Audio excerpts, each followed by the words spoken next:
Bismillahirrahmanirrahim. Assalamualaikum warahmatullahi wabarakatuh. Waalaikumsalam warahmatullahi wabarakatuh. Alhamdulillahirabbil alamin. Assalatu wassalamu ala asrofil anbiya'i wal mursalin Sayyidina Muhammadin wa ala alihi wa sahbihi ajma'in. Amma ba'du. Kepada para ustadz ustadzah KPTK Wali Songo yang saya hormati, marilah kita panjatkan puja dan puji syukur kehadirat Allah Subhanahu wa taala yang telah melimpahkan rahmat serta hidayahnya kepada kita semua sehingga kita dapat bertemu melaksanakan kegiatan pada siang hari ini dengan keadaan sehat.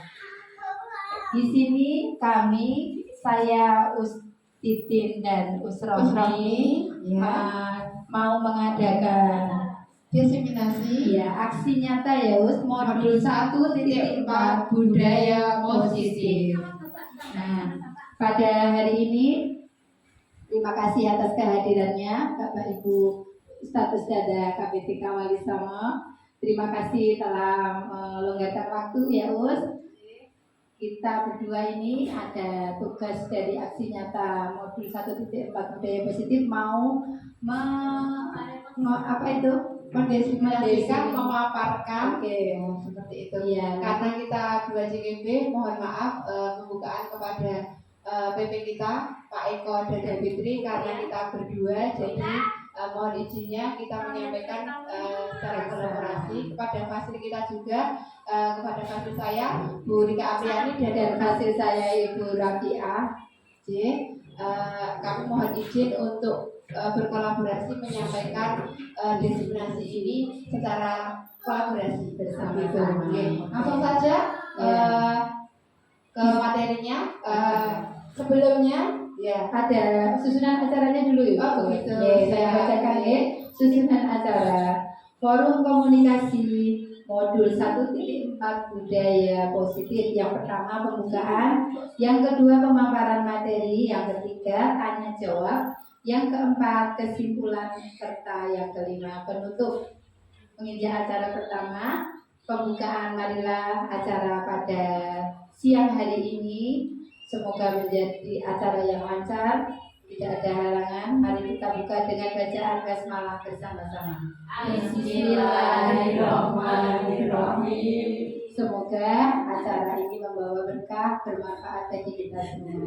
Amin amin Ya Rabbal Alamin. Acara kedua yaitu pemaparan materi yang akan disampaikan oleh Ustadzah Rohmi Nursila. Sebelum itu kita mau speaking dulu. Siap. Oke, walaupun kita sudah habis mengajar, tapi tetap semangat di bawah ini. Nah, speaking kali ini apa Ini nanti saya mau menunjuk sesuatu tapi dengan kata jawab saya. Oh iya. Sesuai jawaban saya. Oh gitu. Tapi kalau saya bilangnya jawab kepala, jadi pegangnya kepala. Tapi kalau nggak ada jawab saya kepala, berarti tidak pegang kepala. Oke. Sudah paham? Kita mulai. Oke. Oke. Jawab pegang mata, jawab pegang telinga, jawab pegang tangan, pegang pundak, bukan itu belum. Kalau jawab begitu. Saya salah Ustaz. Saya belum fokus sekali ini sekali kata jawab berarti Tidak pegang. Kalau nggak ada kata jawab, nggak pegang ya Ustaz. Jawab pegang pipi, jawab pegang hidung, jawab pegang mulut, pegang perut, pegang jawabnya ada. Sampai konsentrasi terus. Oke. Terima kasih semuanya. Hebat. Terima kasih teman-teman. Terima kasih semuanya.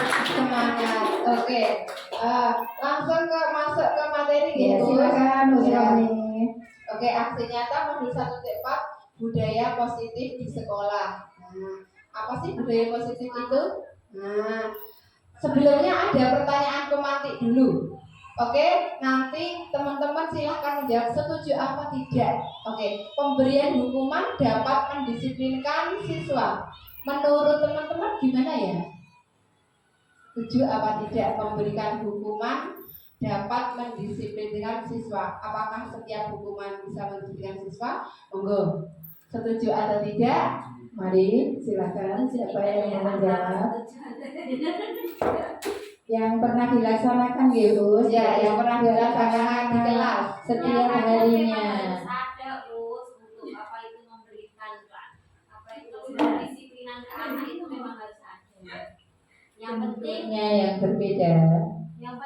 itu hukuman ke anak itu ya enggak terus menyakiti fisik atau membuat mentalnya jatuh enggak. Cuman untuk memberikan anak itu biar benar-benar paham, oh kalau apa yang dilakukan itu ternyata salah dan tidak boleh diulang lagi gitu. Ya, terima kasih Usnurul. Oke, terima kasih Usnurul atas pendapatnya. Kemudian lanjut di pertanyaan pemantik kedua, memberikan hadiah atau reward bisa memotivasi siswa. Setuju apa tidak? Setuju. Setuju, iya saya juga sangat setuju.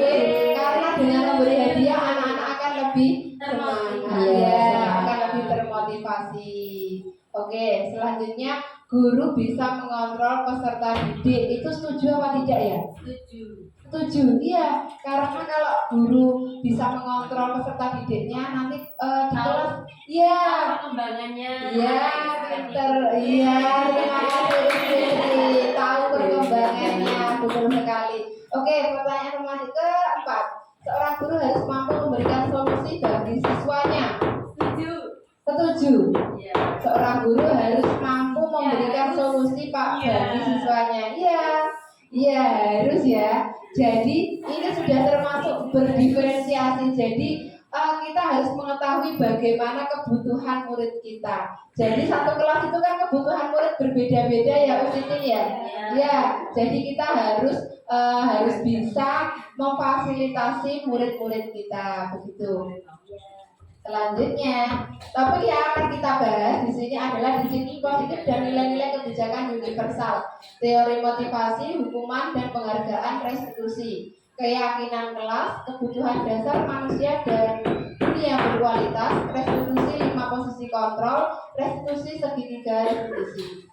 Oke, next, disiplin positif dan nilai-nilai kebajikan universal. Nah, di sini menurut teori kontrol dari Dr. William Glasser, saya bacakan ya. Teori kontrol, perubahan paradigma belajar teori kontrol, ilusi guru mengontrol murid. Yang kedua, ilusi bahwa semua penguatan positif efektif dan bermanfaat. Ilusi bahwa kritik dan membuat orang merasa bersalah dapat menguatkan karakter. Kemudian yang terakhir, ilusi bahwa orang dewasa memiliki hak untuk memaksa. Begitu. Ini kurang besar ya usia.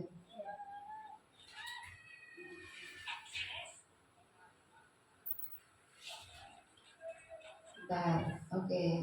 Nah, sudah kelihatan lebih besar. Oke, selanjutnya disiplin positif dan nilai-nilai kebijakan universal. Makna kata disiplin. Nah, di sini seseorang yang memiliki disiplin diri berarti mereka bisa bertanggung jawab terhadap apa yang dilakukannya karena mereka mendasarkan tindakan mereka pada nilai-nilai kebijakan universal. Dalam hal ini Ki Hajar menyatakan pertanggungjawaban atau tulisannya nggak bisa dibaca ini. Itulah selalu menjadi sisihan hak atau kewajiban dari seorang yang pegang kekuasaan atau pimpinan dalam umumnya. Adapun artinya tidak lain ialah orang tadi harus bertanggung jawab dirinya serta tertibnya laku diri dari segala hak dan kewajibannya. Nah, itu menurut Ki Hajar Dewantara.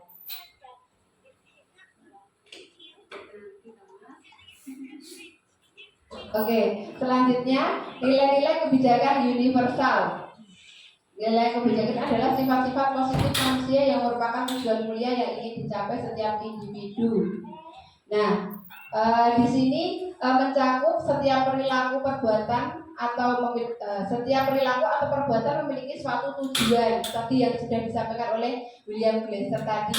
Kemudian dengan mengaitkan nilai-nilai kebijakan yang diyakini seorang, maka motivasi intrinsiknya akan terbentuk sehingga menggerakkan motivasi dari dalam untuk dapat mencapai tujuan kuliah yang diinginkan. Yang kedua, nilai-nilai kebijakan yang ingin dicapai oleh setiap anak Indonesia. Kita kenal dengan profil pelajar Pancasila. Makanya di kurikulum merdeka ini digembur-gemburkan untuk mengadakan P5-nya, proyek penguatan profil pelajar Pancasila.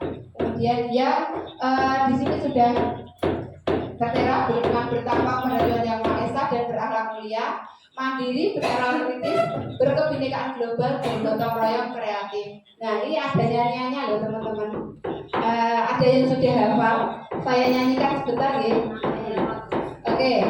Pelajar Pancasila beriman dan bertakwa pada Tuhan Yang Esa dan berakhlak mulia, berkebinekaan global, gotong royong mandiri, kreatif dan bernalar kritis. Nah, itu di sini sebenarnya nggak sama ya. Sudah hafal ya. Kalau sekolahnya putrinya Geus. Ya, kalau putrinya di sekolah penggerak pasti hafal nyanyian itu ya. Betul sekali. Kemudian teori motivasi hukuman dan penghargaan serta restitusi. 3 motivasi perilaku manusia. Nah, kita itu setiap manusia itu secara sadar tidak sadar itu punya tiga perilaku manusia, yaitu untuk menghindari ketidaknyamanan atau hukuman. Nah, yang kedua, untuk mendapatkan imbalan atau penghargaan dari orang lain. Kemudian yang ketiga, untuk menjadi orang yang mereka inginkan dan menghargai diri sendiri dengan nilai-nilai yang mereka percaya. Nah, itu sifat-sifat dasar manusia, dimanapun pasti ada 3 sifat-sifat itu.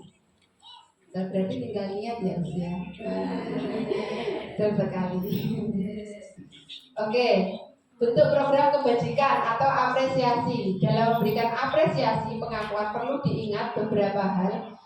Yang pertama, beri dukungan secara khusus, beri pengakuan secara pribadi, beri pengakuan kepada semua murid atau bergantian, beri pengakuan secara konsisten dan fokus pada prosesnya. Jadi untuk kurikulum merdeka itu penilaian nggak melulu di hasilnya, jadi juga pada prosesnya juga dinilai begitu. Nah, ini contoh-contoh pengakuan atau apresiasi kebijakan. Ada pembuka, kata pembuka, kemudian nilai kebajikan apa yang disampaikan, kemudian dalam situasi apa. Nah, di sini dicontohkan. Kemarin saya perhatikan pembukaan untuk berbicara dengan anak ya. Kemudian nilai kebajikan yang diambil apa? Rasa empatimu besar sekali dalam situasi pada saat menolong murid baru di kelas kita. Nah, itu contoh pertama. Contoh kedua, nah ya ini bisa buat contoh buat guru baru ya. Nah, nanti bisa menerapkan ke murid-muridnya di kelas, anak didiknya di kelas. Saya menghargai kata pembukanya, kemudian nilai kebajikan yang diambil kepedulian.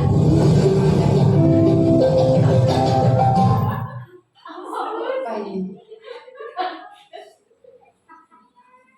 Kok tiba-tiba begini ya? Maaf teman-teman.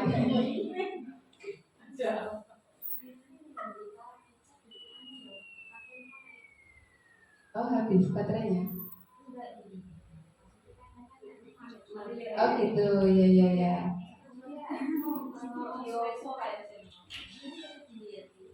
Siap, terima kasih. Mohon kameranya ya. Tidak apa-apa, ini sambil seperti ngobrol seperti biasa, tidak apa-apa teman-teman. Kemudian tindakan guru. Coba jenengan perhatikan, oke? Untuk di sini ada kasus. Ini termasuk hukuman atau konsekuensi. Nanti kita nilai bersama-sama. Mencatat 100 kali di dalam buku kalimat saya tidak akan terlambat lagi karena terlambat ke sekolah. Ini termasuk hukuman atau konsekuensi? Termasuk iya termasuk hukuman. Karena menulis itu. Iya, karena menulis nulis itu tadi termasuk hukuman. Kemudian lari mengelilingi lapangan basket 2 kali karena terlambat hadir di sekolah. Hukuman. Ya, hukuman. Ya, betul sekali, hukuman. Murid diminta untuk push up 15 kali karena tidak menggunakan masker ke sekolah. Hukuman. Hukuman. Ya. Menggantikan kertas tugas teman yang telah dicoret-coret. Hukuman atau konsekuensi? Konsekuensi, betul sekali. Nanti kita lihat jawabannya ya di slide berikutnya. Membersihkan tumpahan air di meja tulis karena tersenggol pada saat belajar. Konsekuensi. Murid disuruh untuk mengenakan sepatu seharian di sekolah karena tidak mengenakan sepatu hitam. Hukuman. Ya, hukuman. Kemudian lari mengelilingi lapangan basket 2 kali karena terlambat 10 menit untuk pelajaran PJOK. Hukuman juga. Oke, kita lihat. Yang terakhir konsekuensi. Ya, karena apa tadi? Karena di pelajaran PJOK ini tadi loh. Nah, kalau pelajaran PJOK kan sudah pasti di awal pemanasan itu kan biasanya guru olahraga itu suruh anak berkeliling dulu di lapangan seperti itu. Seperti saya hanya dulu pas SMP karena saya itu kalau lari ngos-ngosan datang terlambat disuruh 2-3 kali putaran. Teman-teman saya sudah habis 3 kali putaran, saya 1 kali putaran sudah selesai. Teman-teman saya 3 kali putaran, saya 1 kali putaran saja. Ini kenapa ya? Tidak tahu kenapa ya.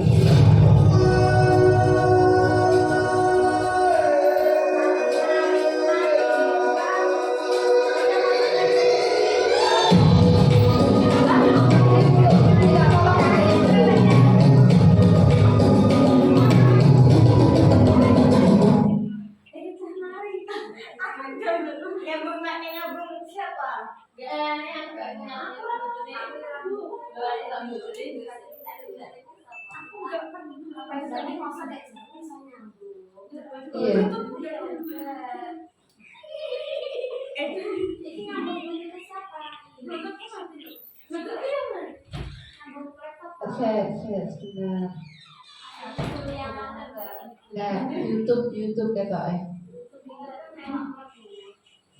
Sudah nggak ada YouTube-nya. Ya Allah, berarti YouTube dari tadi. Ya betul. Ya taruh situ aja. Nah, tidak apa-apa. Intermezzo ya teman-teman ya. Ternyata YouTube saya masih memutarkan diri. Tidak apa-apa, nambah jam. Oke, terima kasih. Silakan Maya. Perbedaan hukuman dan konsekuensi. Kalau hukuman itu adalah sesuatu yang menyakitkan harus terjadi, sedangkan konsekuensi sesuatu yang harus terjadi. Kemudian membuat anak sakit atau fisik maupun hati untuk jangka waktu lama. Kalau konsekuensi membuat anak merasa tidak nyaman dalam jangka waktu pendek. Kemudian untuk hukuman, anak membenci kedisiplinan. Konsekuensi, anak menghargai disiplin. Kemudian kalau hukuman itu perbedaan kayak ini. Paksaan, kalau di konsekuensi stimulus atau tanggapan. Mendorong anak menyakiti diri sendiri, mendorong anak agar mudah menyesuaikan diri. Jadi itu perbedaannya antara hukuman dan konsekuensi. Terlihat hampir sama tapi beda nih teman-teman. Kemudian anak belajar untuk menyembunyikan kesalahan, anak belajar untuk mematuhi peraturan. Marah, rasa bersalah, dipermalukan, merasa tak dihargai. Kehilangan hak, dibuat tidak nyaman, diasingkan untuk sementara. Jadi kalau konsekuensi hanya sementara saja, tidak sampai mengena ke hati anak-anak. Selanjutnya, apakah itu restitusi? Restitusi adalah proses menciptakan kondisi bagi murid untuk memperbaiki kesalahan mereka sehingga mereka bisa kembali pada kelompok mereka dengan karakter yang lebih kuat. Restitusi juga merupakan proses kolaboratif yang mengajarkan murid untuk mencari solusi untuk masalah mereka dan membantu murid berpikir tentang orang seperti apa yang mereka ingin menjadi dan bagaimana mereka harus memperlakukan orang lain.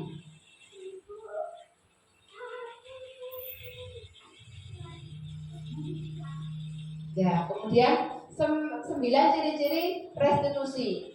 Restitusi itu apa tahu? Nah, nanti kita akan bahas di slide berikutnya ya, Us ya. Nah, dulu kita pas pendidikan guru penggerak juga belum tahu restitusi itu apa toh. Sampai saya di dalam rukol itu juga taknya langsung apa? Mengakui bahwa saya belum tahu restitusi itu apa. Jadi saya yakin dengan teman-teman mesti sama, baru kali ini mendengar restitusi. Saya juga sama dengan Usi ya, Us ya. Ya. 9 ciri-ciri restitusi.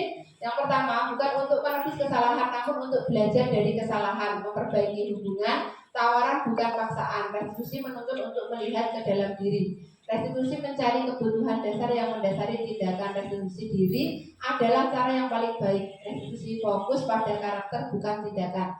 Restitusi fokus pada solusi. Restitusi mengembalikan murid yang berbuat salah pada kelompoknya. Seperti itu. Kemudian, nah, keyakinan kelas. Keyakinan kelas itu apa toh? Sebenarnya keyakinan kelas sama peraturan kelas itu berbeda. Iya, sebenarnya itu ya memang berbeda, tapi terlihat sama seperti peraturan kelas. Ya, Tapi kebanyakan kita adanya peraturan kelas, iya. keyakinan kelas. Oke, boleh Usitin silahkan dibacakan, boleh ya? Saya besarkan dulu. Nah, monggo Usitin. Oke.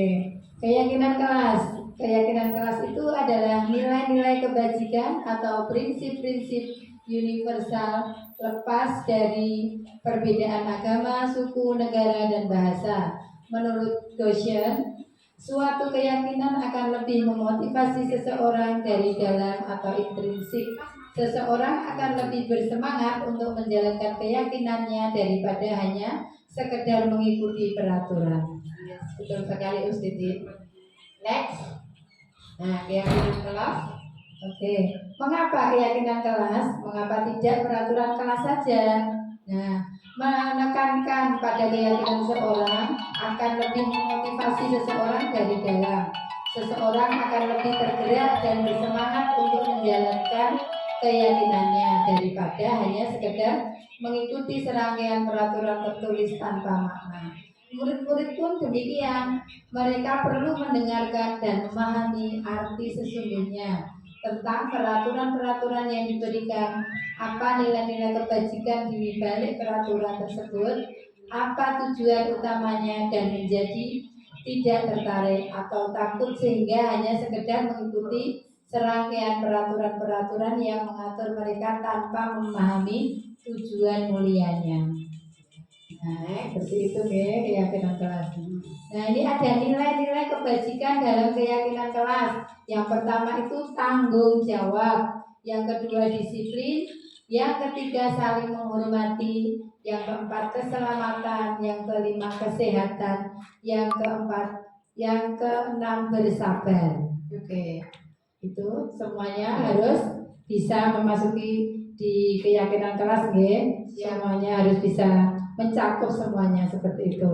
Nanti juga ada contoh videonya, Us. Iya. Contoh video keyakinan kelas yang sudah dibuat. Oke. Nah, Ini kata-kata di peraturan, Us. Kalau di peraturan itu mesti ada dilarang, tidak boleh itu. Nah, seperti itu diganti. Kalau di keyakinan kelas tidak ada kata seperti itu. Bisa dibacakan, Us. Yang pertama di peraturan selalu kembalikan buku ke tempatnya. Di dalam keyakinan kelas itu tanggung jawab. Jadi kata-katanya lebih soft ya, Lebih halus juga. Ya, lebih halus. Yang kedua di peraturan dilarang mengganggu orang lain. Di keyakinan kelas menghormati orang lain. Yang ketiga peraturannya hadir di sekolah 15 menit sebelum pembelajaran dimulai.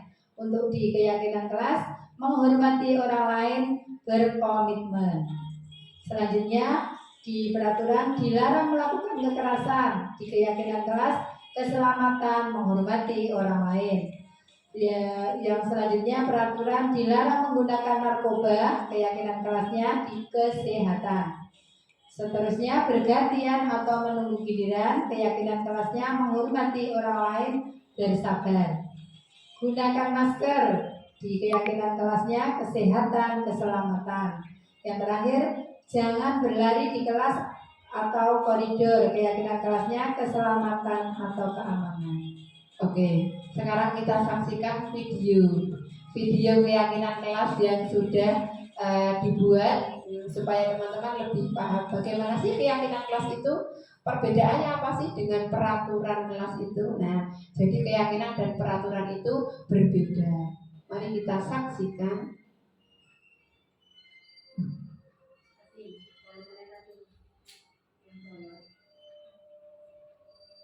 Habis kembali dulu ini.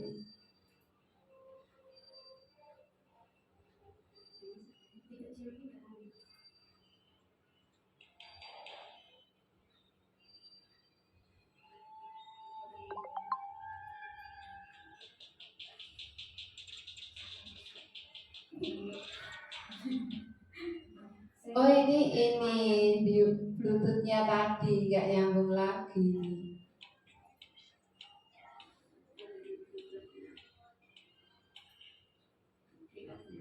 Bentar ya teman-teman ya, maafkan.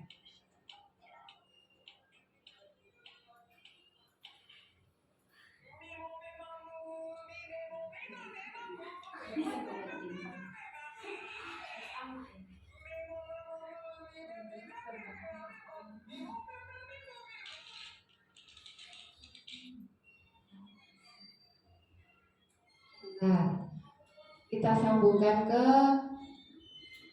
Bluetooth dulu. Udah nyala belum tadi Bluetoothnya? Dimatiin tadi.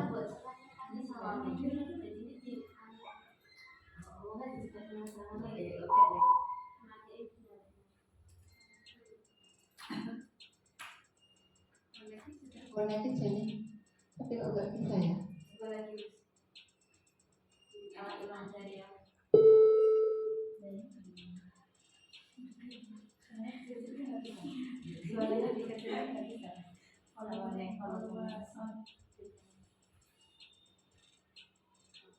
Belum Mak.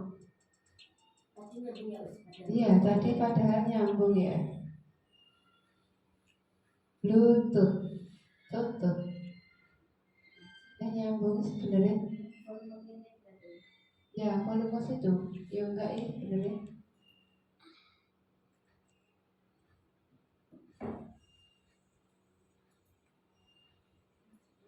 Salah.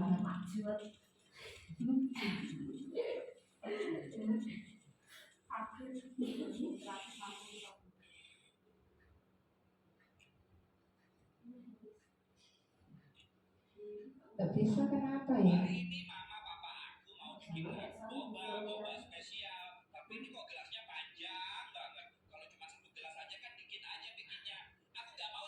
Gimana ya usia? Kok gak nyambung ya? Nah ini kan yang dibutuhkan suaranya, tapi suaranya nggak bisa nyampe ini. Saya tak connect dulu ya.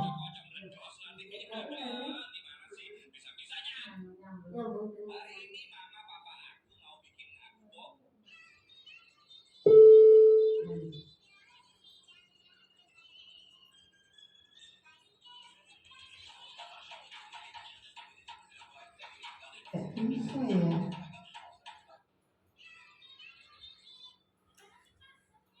Ya Allah, kenapa ini? Oh ya teman-teman ya. Ya sebenarnya ini ada suaranya ya teman-teman. Dan ini anak-anak juga memberikan respon yang baik. Nah, karena gimana SPT? Ya ini saya buat keyakinan kelas di anak-anak kelas saya. Anak-anak sangat antusias terus kesempatan pendapatnya. Alhamdulillah. Nah ini sudah bisa diputar, monggo didengarkan. Dari ini kita sudah membuat kesepakatan kelas. Tadi kesepakatan kelas yang pertama itu yang terakhir.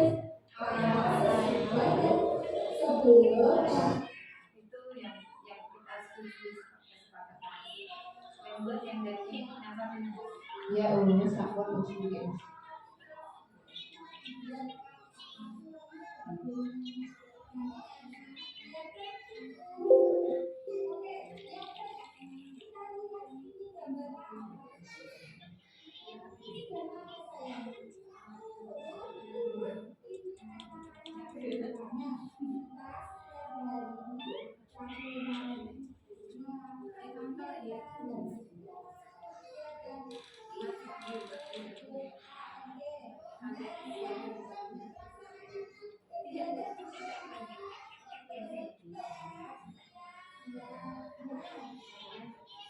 Ya, suaranya nggak bisa, padahal yang sampainya keras banget.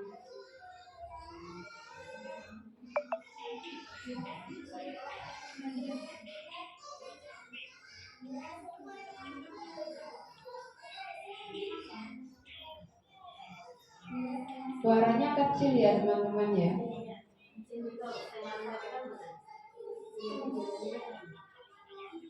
Oh iya ya Allah. Tidak boleh punya temannya. Anak-anak sanggup, siap. Kalau belajar kita fokus ya. Iya biar tambah seperti itu ya. Oke. Nah selanjutnya ada gambar lagi. Nah ini gambar apa saya sih? Bermain. Siapa yang suka bermain? Kalau bermain itu bersama-sama apa berantem? Bersama-sama. Nah kita bermainnya bersama-sama. Bermain dengan bersama-sama. Oke. Nah kita di sekolah juga bermain bersama-sama ya. Boleh nggak kita mainan bersama? Tidak boleh. Nah karena harus bersama-sama bermainnya harus rukun. Nah, selanjutnya berapa kesepakatan. Nah, ini gambar apa tuh? Menjaga kebersihan ya, ya. Kalau mengerjakan tugas sama makan kita harus cuci tangan terlebih dahulu biar tangannya bersih. Kita mau makan cuci tangan dulu biar tidak ada kuman. Satu gimana? Ya, selanjutnya ada video kesepakatan hari ini.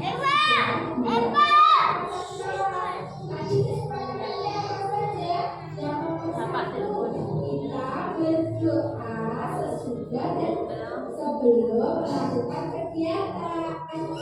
Ya, dalam buku aku ada. Kita belajar bukunya Bapak. Bapak mau dijemput Bapak di SD. Bapak di luar. Kita kalau bermain, sama tidak boleh mengganggu ya Mas ya. Tidak boleh bermain. Setuju teman-teman. Yang terakhir kita harus menjaga kebersihan. Hari ini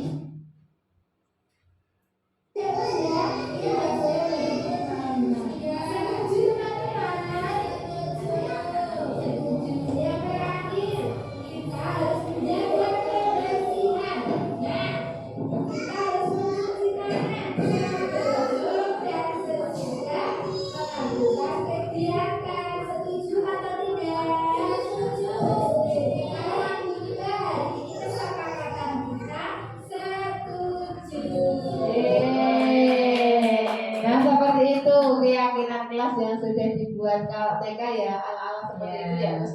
Tidak bisa seperfect dengan kakak-kakak SD dan selanjutnya seperti itu. Selanjutnya kebutuhan dasar manusia tadi. Ada 5 kebutuhan dasar manusia, yaitu kebutuhan untuk bertahan hidup, kasih sayang dan rasa diterima, kesenangan, kebebasan, dan penguasaan. Nah, di dalam diri manusia kebutuhan dasar itu kebanyakan seperti itu ya. Tinggal personalnya saja. Nah,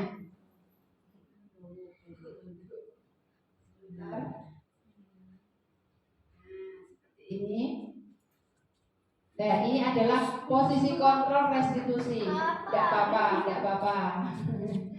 Nah, ini tadi penghukum posisi kontrol restitusi tadi ya, penghukum, pembuat orang merasa bersalah, teman atau teman, pemantau, dan manajer. Jadi guru itu mempunyai 5 posisi kontrol. Nah, ini adalah 5 posisi kontrol kita, yaitu penghukum, pembuat rasa bersalah, teman, pemantau, dan manajer. Tapi untuk anak TK itu biasanya lebih ke teman. Ya kadang-kadang juga jadi manajer, ya pemantau kebanyakan di teman. Ya kalau TK memang kan masih butuh ya. Iya, jangan di situ kameranya tidak terlihat nak. Nah, mainnya di sebelah sini aja, boleh. Ya, di situ nggak terlihat ya, nanti ibu baru direkam ya. Terima kasih. Oke, selanjutnya nanti akan ada video juga. Posisi penghukum ya.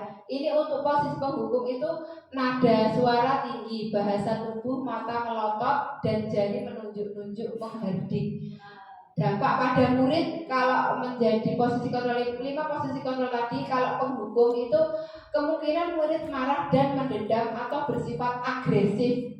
Bisa jadi sesudah kembali duduk murid tersebut akan mencoret-coret bukunya atau meja tulisnya. Lebih buruk lagi, sepulang sekolah murid melihat motor atau mobil bapak ibu guru dan akan menggores kendaraan tersebut dengan pakunya. Nah, ya saking marahnya karena merasa dihukum oleh bapak ibu gurunya.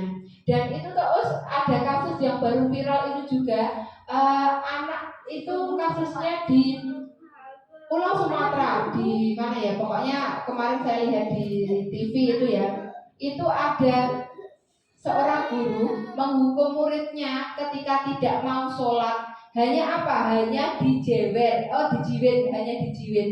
Nah itu gurunya dilaporkan ke polisi, didenda 50 juta. Nah, jadi anak-anak zaman sekarang seperti itu. Jadi kita sebagai guru ya harus bisa memposisikan guru kita sebagai guru harus bisa memposisikan diri. Salam, monggo. Terima kasih Pak Baron, makasih Usepti sampai dijemput telah meluangkan waktunya untuk kita. Nah, demikian contoh video. Nah, seperti untuk penghukum anak dewasa ya usia SMA, SMP. Ini contoh yang kami ambil dari LMS kami. Monggo dilihat. Naren, sini kamu. Selamat pagi Bu. Selalu terlambat. Kamu deh pasti terlambat. Maaf Bu, saya Apa? Apa coba? Alasan kamu apa lagi? Kapan sih kamu tidak terlambat? Malas sekali ya kamu jadi anak. saya Dasar pemalas. Gak kapok-kapok sih kamu. Sudah berapa kali terlambat? Sana, kamu keliling lapangan basket 2 kali. Kenapa saya harus keliling lapangan basket Bu? Kenapa? Kamu melawan ibu. Berani-beraninya jawab. Sudah terlambat, masih berani jawab pula. Sekarang, keliling lapangan basket 5 kali sekalian. Biar kapok. Cepat. Pergi sana ke lapangan basket. Nah, itu tadi kalau hukuman ya Us ya. Itu. Kalau Posisi bisa kontrol. posisi kontrol ini dihindari ya Us ya. Karena melihat perkembangan zaman sekarang itu luar biasa. Murid disentuh sedikit saja langsung menjadi kasus ya gurunya. Nah, apalagi kita di jenjang TK itu sangat-sangat dihindari. Boleh sesekali menghukum tapi tidak dengan kekerasan atau Ya. hukuman fisik begitu. Selanjutnya, posisi kontrol pembuat rasa bersalah. Pada posisi ini biasanya guru akan bersuara lebih lembut Membuat rasa bersalah akan menggunakan keheningan yang membuat orang lain merasa tidak nyaman, bersalah atau rendah diri. Dampak pada murid akan merasa bersalah telah mengecewakan ibu atau bapak gurunya. Murid akan merasa menjadi orang yang gagal dan tidak sanggup membahagiakan orang lain. Kadangkala sikap seperti ini lebih berbahaya dari sikap penghukum karena emosi akan tertanam rapat di dalam murid menahan perasaan. Next videonya.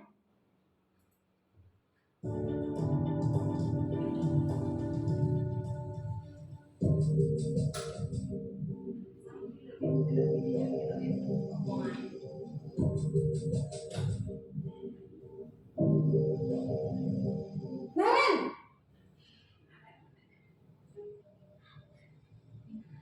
Selamat pagi Bu.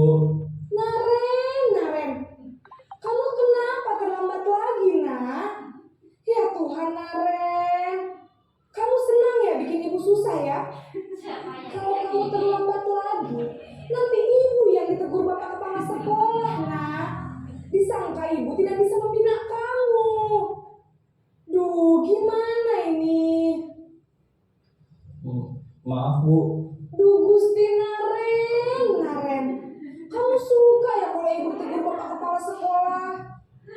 Terus, sekarang ibu harus tulis apa yang di buku absen? Ini kamu sudah sering terlambat loh. Ibu harus apa coba? Maaf Bu. Maaf sekali. Ya sudah, lain kali jangan bikin ibu susah lagi ya nak ya. Ibu tidak akan kuat lagi kalau kamu begini terus. Bisa jantungan kalau ibu ditegur bapak kepala sekolah. Sana cepat ke kelas. Maaf ya Bu. Maaf sekali. Seperti ini. Nah, ini saya pun juga merasa bersalah menerapkan, terutama pada anak-anak saya sendiri. Kalau nggak mau belajar kadang, awas loh nanti dimarahi usul. Nah, aslinya seperti itu kan juga tidak boleh ya Us ya. Nah, itu kurang tepat kalau digunakan untuk Pak anak. Apalagi kadang begini, kadang anak kita minta jajan terus kok dek. Nanti uangnya habis loh, uang ibu buat bayar SPP apa? Nah, padahal anak itu kan nggak tahu. Maksudnya tanggung jawab membayar SPP itu kan orang tuanya. Kenapa sampai ke anak seperti itu? Jadi itu kurang tepat ya, kurang tepat seperti itu. Next, posisi sebagai teman. Nah, guru pada posisi ini tidak akan menyakiti murid, namun akan tetap berupaya mengontrol murid melalui persuasi. Posisi teman pada guru bisa menegatif atau positif. Positif di sini berupa hubungan baik yang terjalin antara guru dan murid. Hal negatif dari posisi teman adalah bila suatu saat guru tersebut tidak membantu, maka murid akan kecewa dan berkata murid merasa dikecewakan dan tidak mau lagi berusaha. Murid akan merasa senang dan akrab dengan guru. Ini termasuk dampak yang positif. Hanya saja di sisi negatif, murid menjadi tergantung pada guru tersebut. Bila ada masalah, dia merasa bisa mengandalkan guru tersebut untuk membantunya. Nah, ya ini ketika-ketikaan banget ya ini ya, menjadi teman. Kita harus bisa menjadi teman untuk anak-anak didik kita. Sering kita lakukan. Ya, betul Gusti. Untuk anak-anak TK. Walaupun ada dampak negatifnya, tapi dampaknya tidak terlalu fatal ya Us. Nah, demikian ya videonya.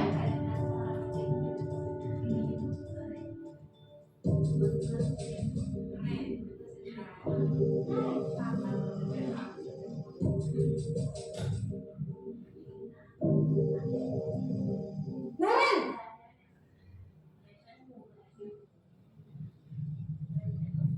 Selamat pagi Bu. wah, sudah jam berapa ini nak? Terlambat lagi ya sayang. Iya Bu. Habis ibu saya lupa bangunkan saya Bu. Kamu malah menyalahkan ibu kamu. Kamu bukannya anak yang larinya paling kencang. Kok terlambat sih? Iya Bu. Saya memang terlambat bangun tadi. Jadi biarpun saya lari kencang, tetap gak kekejar Bu. Ya sudah sana. Nanti lain kali larinya lebih kencang lagi ya. Biar gak terlambat lagi. Bikin seneng ibu. demi ibu. Bisa kan? Bisa lah Bu. Ya sudah, sana masuk kelas. Ibu beresin urusan absen kamu. Kamu ini ada-ada saja. Nah, lebih enak ya kalau menjadi seorang guru, posisi kontrolnya sebagai teman itu akan lebih enak. Jadi anak akan merasa lebih care dengan gurunya. Jadi ketika ada masalah apapun, anak tersebut bisa lebih enjoy bercerita kepada gurunya. Nyaman. Ya, betul Titi, nyaman. Nah, selanjutnya posisi pemantau. Masih ada dua lagi, ini pemantau dan manajer. Nah, posisi kontrol memantau berarti mengawasi. Pada saat kita mengawasi, kita bertanggung jawab atas perilaku orang-orang yang kita awasi. Posisi pemantau berdasarkan pada peraturan dan konsekuensinya. Murid memahami konsekuensi yang harus dijalankan karena telah melanggar salah satu peraturan sekolah. Guru tidak menunjukkan suatu emosi yang berlebihan, menjadi marah atau membuat merasa berbuat salah. Berikut videonya.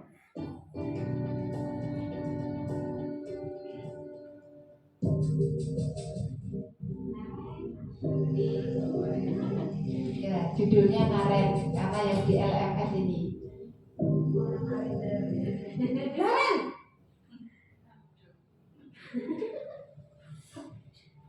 Selamat pagi Bu. Naren, apa peraturan sekolah kita tentang jam berapa kita harus masuk sekolah, nak?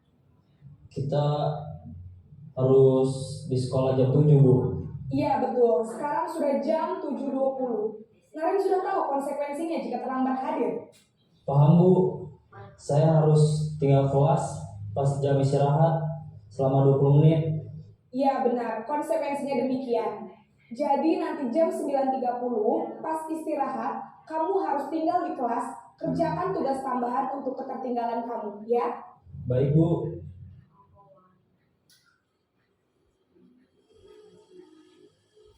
Selanjutnya posisi manajer.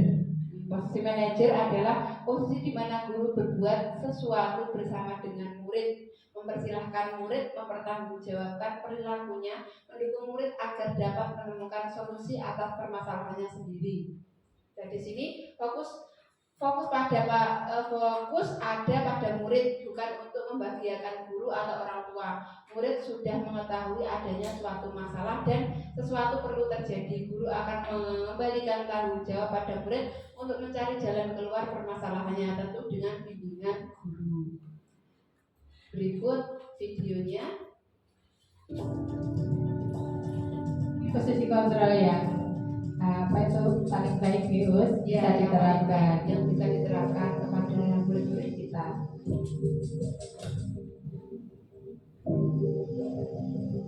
Naren!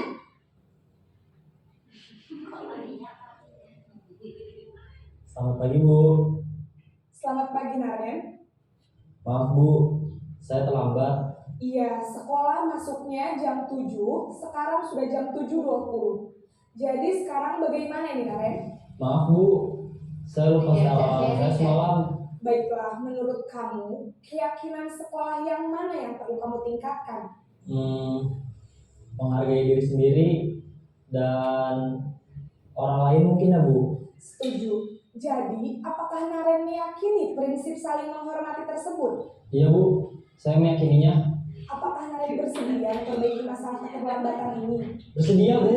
Bagaimana kamu akan perbaiki masalah keterlambatan ini? Saya akan coba untuk tidak lupa menyetel alarm saya Bu. Baik, kalau Naren lupa menyetel alarm di rumah, ada orang yang kira-kira bisa bantu mengingatkan tidak? Ada Bu, kakak saya, Kak Emma. Ada lagi selain Kak Emma? Selain Kak Emma, ada ibu saya. Baik, jadi yang mengingatkan Naren adalah Kak Emma dan ibu kamu ya? Kira-kira akan mulai set alarm kapan nih Naren? Setelah pulang sekolah, akan segera saya lakukan. Baik, jadi Naren akan setel alarm untuk bangun besok pagi dan akan diingatkan oleh kakak dan ibunda Naren ya.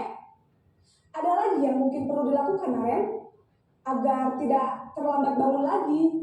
Tidak ada Bu. Baik Naren, terima kasih untuk kerjasama kamu. Sekarang kamu perlu kembali ke kelas untuk belajar. Baik Bu, terima kasih. Kalau di posisi ini, nah ini sudah lengkap ya Bu Siti, manajer ini. Jadi anak bisa mengetahui kesalahannya, kemudian juga mencari solusi untuk dirinya sendiri. Nah, jadi guru sebisa mungkin menjadi manajer. Jadi anak itu kesalahan dewe paham, kemudian anak itu sendiri yang berkonsekuensi menjalankan apa yang bisa menjadikan anak tadi tidak terlambat. Itu harus bangun pagi, siapa yang membangunkan, tadi ada semua gitu. Jadi anak itu mencari solusi sendiri, guru hanya mendampingi dan memfasilitasinya tadi. Begitu. Pertanyaan reflektif. Nah, ini dilewati saja Ustazin. Nah, kemudian hukuman, konsekuensi, dan restitusi. Apa hukuman itu? Ustazin bisa dibacakan. Apa itu hukuman? Hukuman bersifat tidak terencana atau tiba-tiba. Anak atau murid tidak tahu apa yang akan terjadi dan tidak dilibatkan. Hukuman bersifat satu arah dari pihak guru yang memberikan, dan murid hanya menerima suatu hukuman tanpa melalui suatu kesepakatan atau pengarahan dari pihak guru, baik sebelum atau sesudahnya. Hukuman yang diberikan bisa berupa fisik maupun psikis. Murid atau anak disakiti oleh suatu perbuatan atau kata-kata. Selanjutnya, konsekuensi.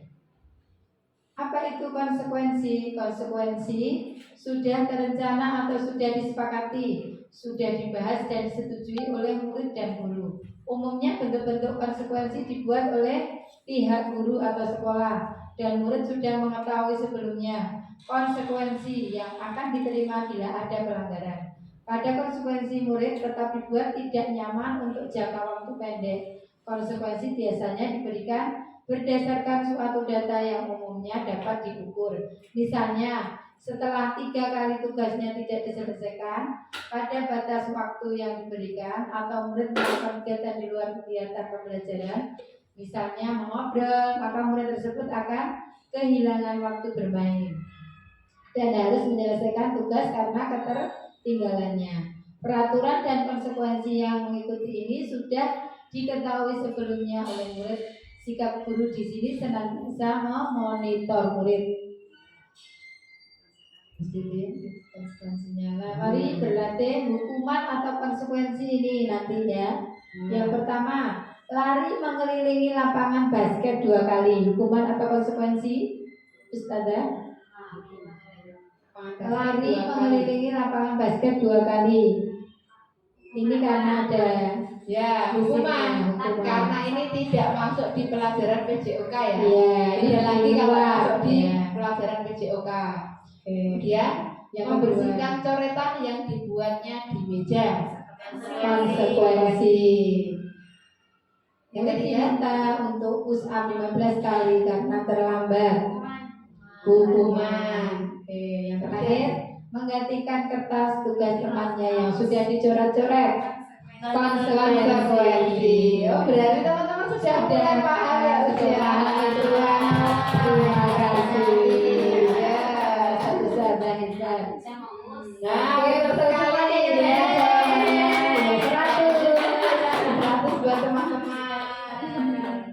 Kemudian apa itu restitusi? Bisa dibacakan Ustazin? Ya, restitusi adalah proses menciptakan kondisi bagi murid untuk memperbaiki kesalahan mereka, sehingga mereka bisa kembali pada kelompok mereka dengan karakter yang lebih kuat. Restitusi juga merupakan proses kolaboratif yang mengajarkan murid untuk mencari solusi untuk masalah mereka dan membantu murid berpikir tentang orang seperti apa yang mereka inginkan dan bagaimana mereka harus memperlakukan orang. Nah, itu kayak apa namanya, mengintrospeksi dia. Jadi setiap ada kasus guru itu harus bisa merestitusi dengan cara restitusi. Nah, nanti akan kita bahas lebih lanjut restitusi. Ada segitiga restitusi. Nah, apa itu segitiga restitusi? Segitiga restitusi adalah suatu proses dialog yang dijalankan oleh guru atau orang tua agar dapat menghasilkan murid yang mandiri dan bertanggung jawab. Jadi segitiga restitusi tidak hanya bisa digunakan oleh guru saja, tapi juga bisa digunakan oleh orang tua dan anak-anaknya Ya. sendiri. Nah, jadi menurut saya ilmu CGP ini tidak hanya bermanfaat untuk murid-murid didik kita, tapi juga Anak-anak bisa dipraktekkan kepada anak-anak kita nih teman-teman. Jadi yang belum nanti lebih semangat lagi. Sekti OTW, semoga lolos ya Sekti ya. Untuk maju teman-teman yang lain. Iya, betul sekali. Nah, demikian segitiga restitusinya. Nah, Di sini ada ada- apa saja? Oke, monggo Sitin bisa Ya, dibacakan. ada yang pertama menstabilkan identitas. Yang kedua menanyakan keyakinan. Yang ketiga validasi tindakan yang salah. Yes. Nah, itu segitiga restitusi. Ini ada pertanyaan-pertanyaan pemantiknya ada di sini semua.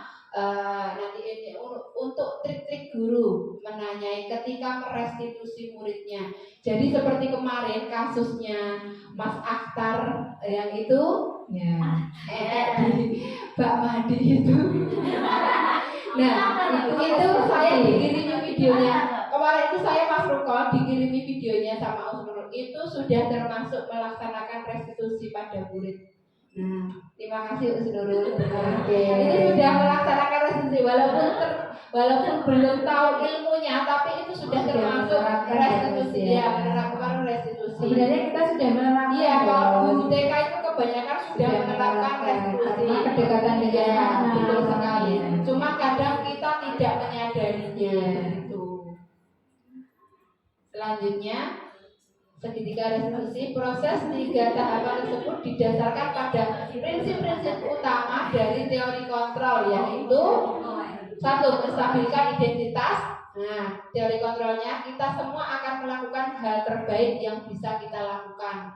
Kemudian yang kedua, validasi tindakan yang salah. Semua perilaku memiliki alasan. Nah, kemudian yang ketiga, menanyakan keyakinan. Kita semua memiliki motivasi internal. Jadi kemarin itu kan ketika Osnurul merestitusi Akhtar itu kan menanyakan seperti ini perbuatannya salah apa benar. Nah, di situ sudah ada kata-kata di situ. Oh, salah. Iya. Iya. Untuk memancing kejujuran ini. Ya betul. Jadi anak kalau ketika restitusi itu jadi menjadikan anak itu mengakui kesalahannya. Kemudian anak dikasih pertanyaan pemantik bagaimana biar nggak seperti itu kan. Di video itu juga terlihat nanti bisa minta tolong ustazah kayak gitu. Nah seperti itu adalah cara untuk bagaimana menyelesaikan masalahnya dia seperti itu. Kemudian sudah selesai nih segitiga restitusi sudah.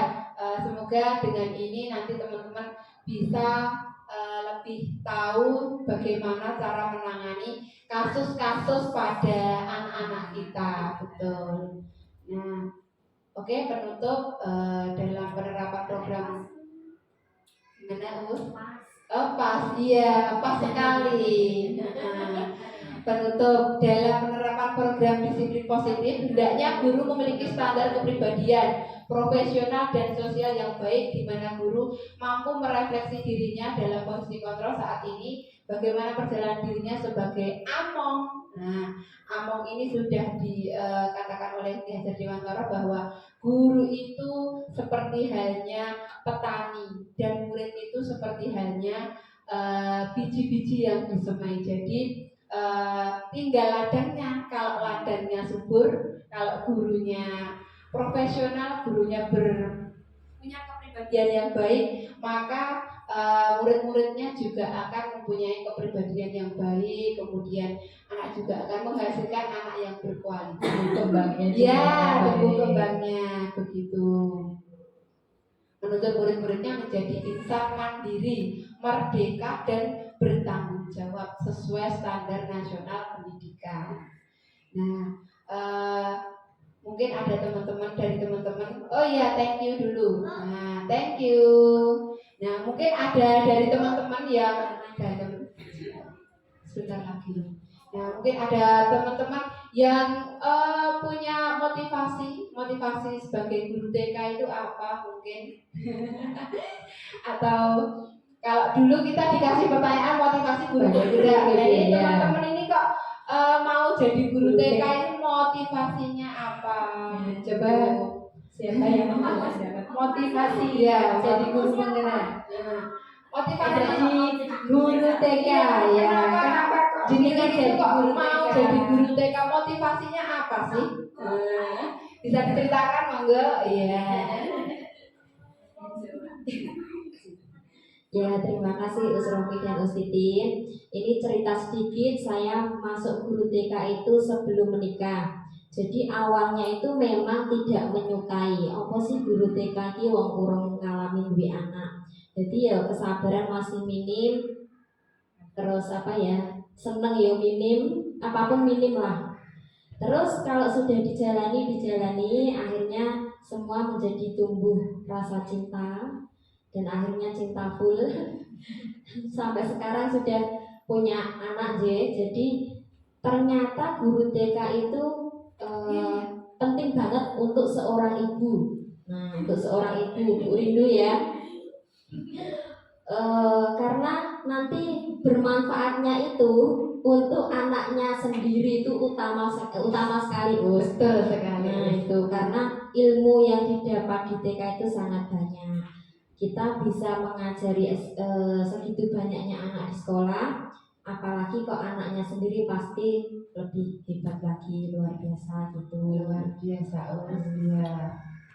Ya, siapa Us, terima kasih Us Nurul. Nah, ini juga bisa menjadi motivasi bagi guru-guru baru kita, Us Rindu dan Us Anggita. Nah, seperti itu. Berarti Us Iya. berarti jadi guru TK itu harus senang dulu. Iya. Nah, Yang penting lama-lama happy. menyenangkan. Iya, betul sekali.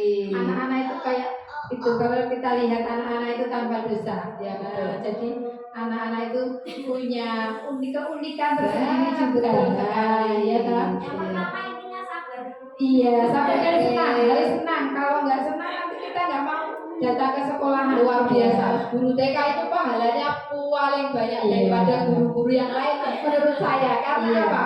Dari kita mengajari tata krama, dari kita mengajari ngaji, walau itu dari fondasi ya, Dasar. dari TK. Dasarnya. Nah, Itu mengalir terus. ya betul sekali, pahalanya mengalir terus. Tepuk tangan buat guru TK.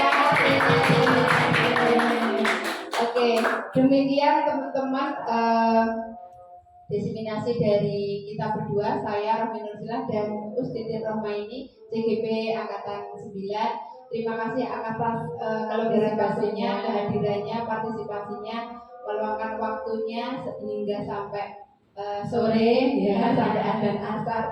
Terima kasih sekali, J. Semoga dengan diberikan bahan remah teles Gusti Allah sing balesi. Terima kasih. Monggo Us Titin bisa ditutup, J. Pertanyaan? Ada pertanyaan? Iya, apa ada yang mau bertanya, teman? Ustadz-ustadzah, ya. masih mengganjal, ada yang masih mengganjal? Oke, ya. Kami persilakan dua pertanyaan saja, nggih? Ya, Monggo yang pertama siapa? Ustadzah siapa? Ustadz, silakan. Terima kasih Us Titin atas waktunya Us. Jadi sudah sangat gamblang ya, dijelaskan banyak. Kita yang nggak tahu jadi tahu restitusi. Kemudian tadi juga ada video, jadi bisa langsung lihat prakteknya seperti apa itu ya Us Titin. Nah ini saya mau bertanya Us, bagaimana cara menularkan budaya positif kepada guru lain dalam membangun budaya positif di sekolah gitu. Kata Us Titin, terima kasih. Terima kasih pertanyaannya Ustadz. Langsung saya jawab ya. Kalau itu apa itu bagaimana cara menularkan budaya positif kepada guru lain, itu mulai dari diri kita sendiri. Nah, bagaimana kita bersikap, berbudi pekerti dengan nilai yang berbudaya positif untuk memberi contoh kepada temannya. Nah, dari dasar itu nanti temannya lama-lama mengikuti gerakan kita.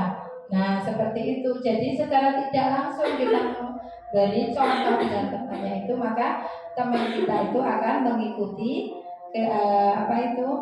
nilai budaya positif yang kita tularkan kepada teman-teman. begitu Ustazah Seti sudah bisa diterima. Terima kasih Siti sudah sampaikan. Terima kasih. Selanjutnya Ustazah Ada yang Nurul. bertanya lagi? Oh ya, satu lagi silakan. Ya, terima kasih Ustazah Titin. Ini pertanyaan yang kedua. Langsung saja ini, bagaimana ya usia mendisiplinkan siswa atau murid tanpa dengan sebuah hukuman? Ya, begitu Us. Karena hukuman itu tidak baik ya.